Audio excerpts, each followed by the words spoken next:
Hello, this is Nelson Ford from the Gunsmith in Phoenix, Arizona, and I'm really jazzed about doing this because we're doing the pre-war and some post-war end frame 38 357 Magnum. I told you I was going to do these next separate of the 44, and they're exciting because a lot was going on here.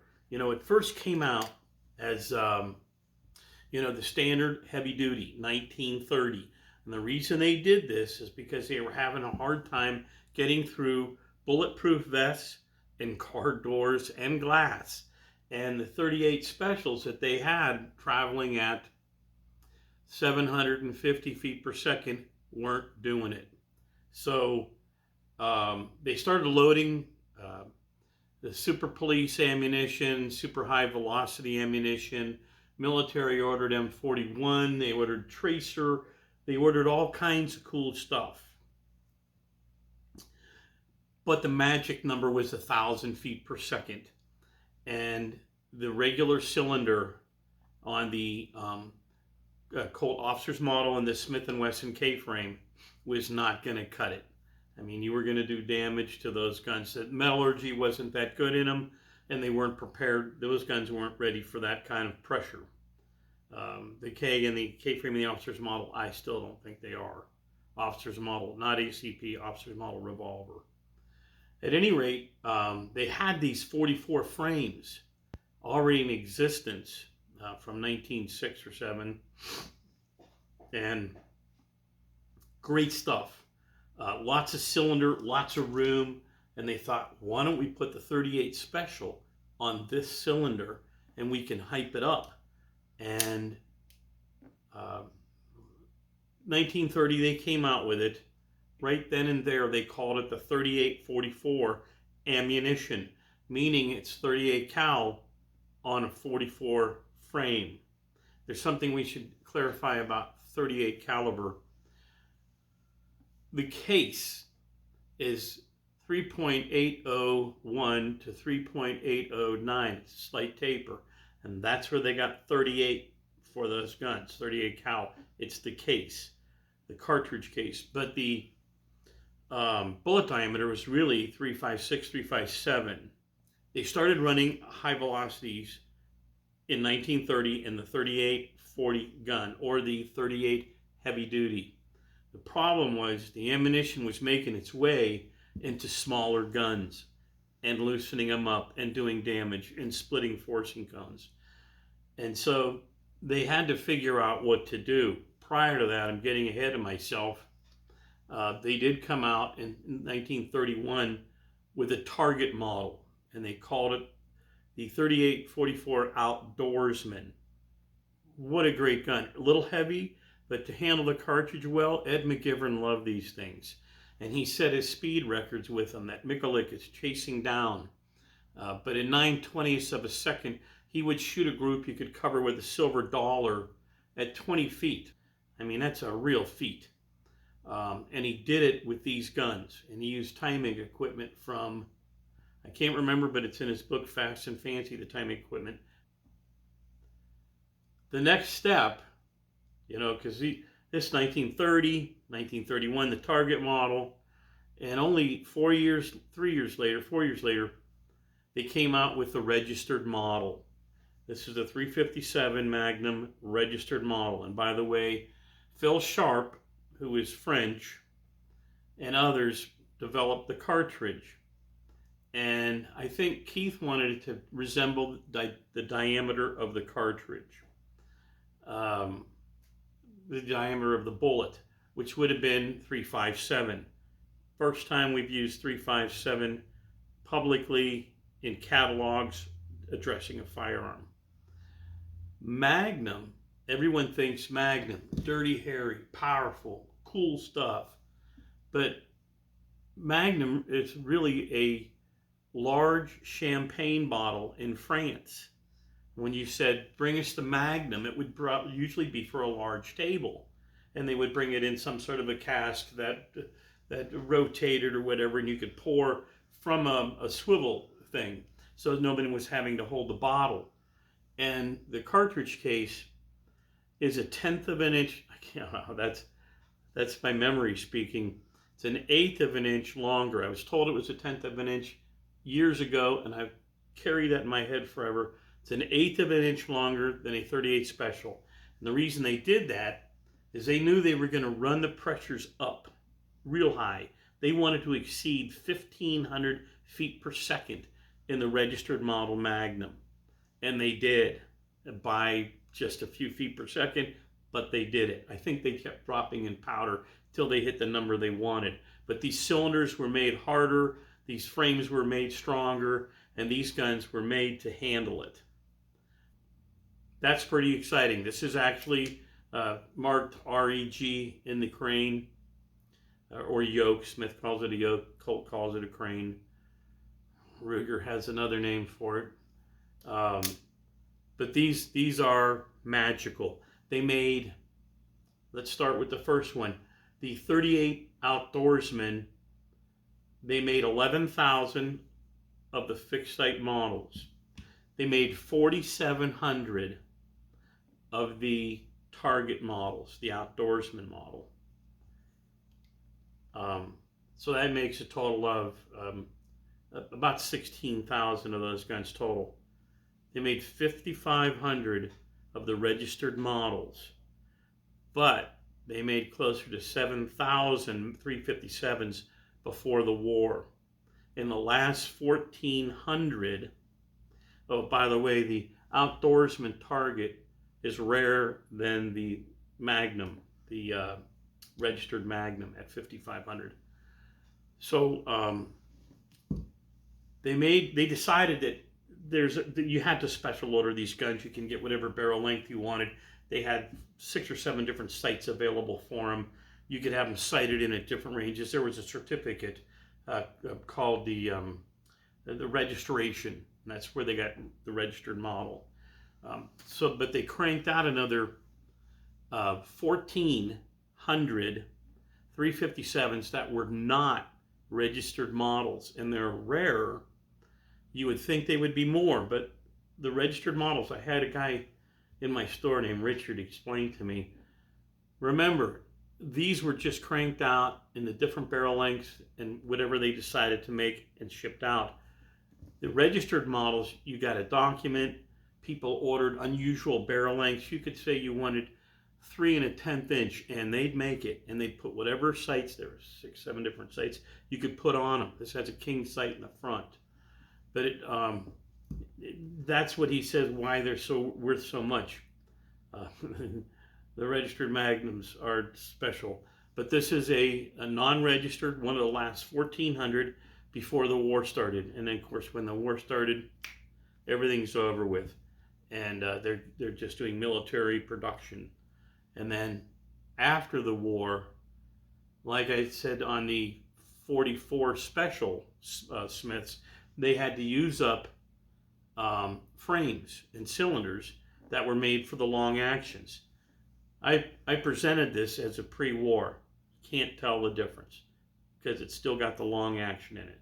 Got the safety bar in it, but you can't tell unless you look for the S down here for safety bar. So it's actually a post-war gun, but it fit well as a pre-war gun. So this was made in the after the war, 46 through 49, they made these. This is a transitional model. Very special gun, very hard to come by. This has the same hammer in it with the cutaway for the safety bar, but it's a long action hammer. You have to watch the end frame 44 to see that stuff. So I have a couple more guns here. We're going to make our way down to the 27 dash. I think that's not a dash gun, it's 27 even. But this is the post-war 38-44 target. They ended up calling these the 23, and the fixed sight ones that were after the war and after 1950, the 20s.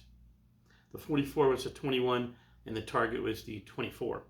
So this is a 23, but I'm not sure whether this is marked 23, but it should, it wouldn't be till after 57, because that's when the model numbers came out. So this is a target model 44 Outdoorsman.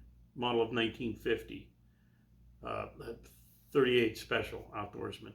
Very cool gun. It was loaned to me by a customer of mine. He brought by 3 guns. Another guy brought by 2 guns. One guy gave me a single gun. So I should thank everybody that brought me guns so I can talk about them.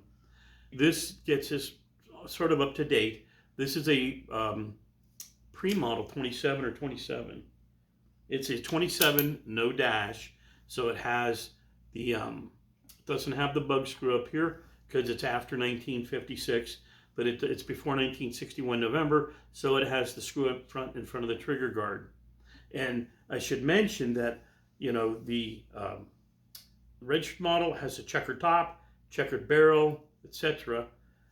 And I think they put the new sight on like the last so many of these, but I don't know. This has king sights on it. It's checkered, and it's non-Magnum pre-war. And then the model 27, they're all the same. The Magnum, it's checkered as well, and they checkered the rear sight as well on the gun, making it exclusive for this model. We've covered a lot of stuff here. I'm pretty jazzed about it because, you know, I was a 357 Magnum guy. That I had a Colt Python. My dad bought it very early on and gave it to me for my 21st, 22nd, and 23rd birthday. But I didn't complain. And slowly, as I had to work on them, and you know, I had old Sid Cross at the Colorado School of Trades tell me, those are junk, that's nothing more than a 1904 action. And I liked the way it looked, I liked the way it felt. I shot them single action at the time, so I didn't know the difference. But if you're going to shoot these guns double action, and I believe that's the way they're made to be used. If you're going to shoot them double action, you're going to want Smith and Wessons. They're the best action. They're the easiest time and headspace, and keep running. I spent a lot of time, spent my whole life working on these. So there is a gun here that's kind of like no other. It's a heavy duty because it doesn't have serrations down the back. Well, Outdoorsman models have serrations. I don't have a date on it. This particular gun has Walter Roper thumb rest grips on it. It also has a King ventilated rib and a King cockeyed hammer. Really great stuff. They weren't for the weak at heart or the weak at wallet. At the time that this gun was made, this would have been 1930 through 1940. These ribs were $18, and I think they increased to $30 with the package with the hammer, and they became only for the people that had a lot of money to spend, because the guns were probably in the $25 range, and now you had to spend that much again to get the King rib, the cockeyed hammer, and the Roper grips. Today, these Roper grips are probably approaching 4 figures.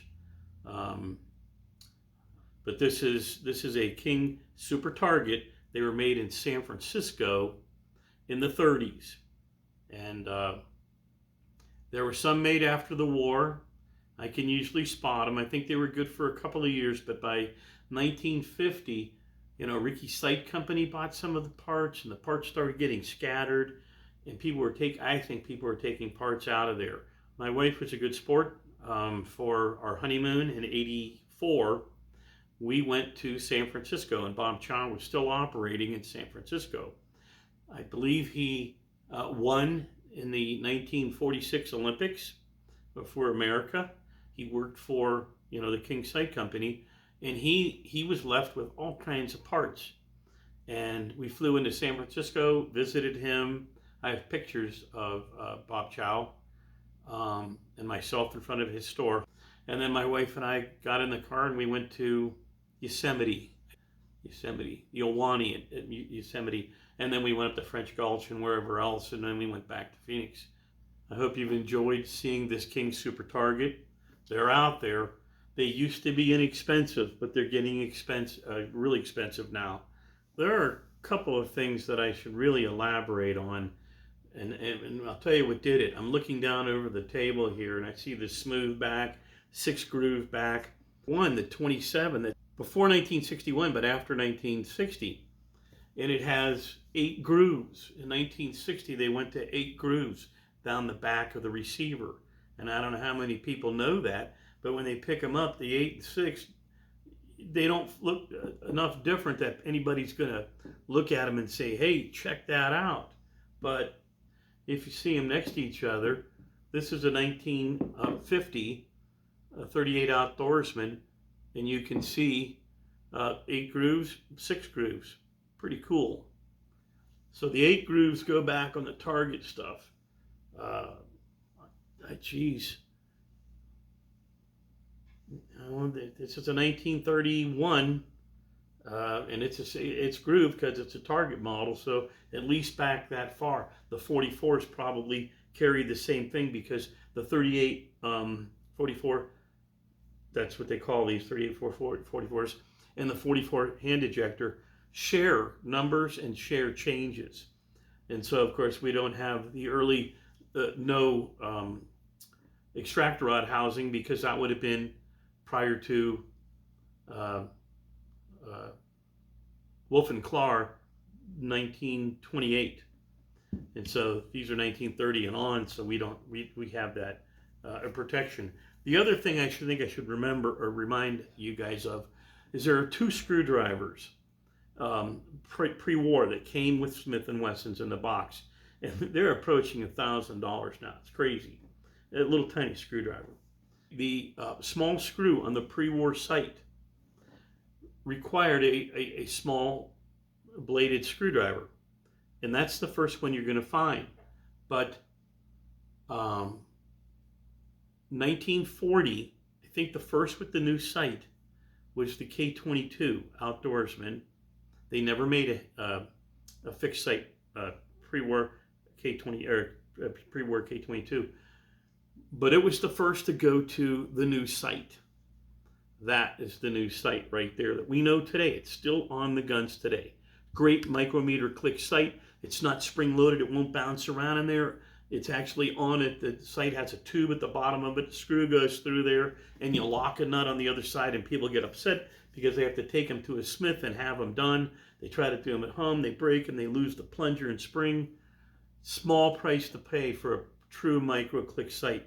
You take your thumbnail and stick it in a rigger rear sight like the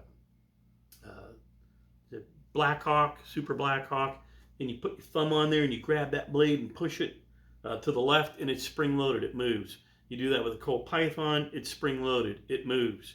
You do that on a Smith, no movement. It's solid because the screw is going through the tube that sits below the sight, and it is attached to it, and it gives you true micro click. Both the elevation and the windage have springs and plungers in them and grooves that they can not lock into. And so they're a great thing to have. So the Outdoorsman, I looked in a box the other day, somebody showed me, and it said K22-40. That means it has the new sight. And I think out of 18,000 from 1931 to 1940 or 41, out of 18,000, just over 1,000 were made with the new sight.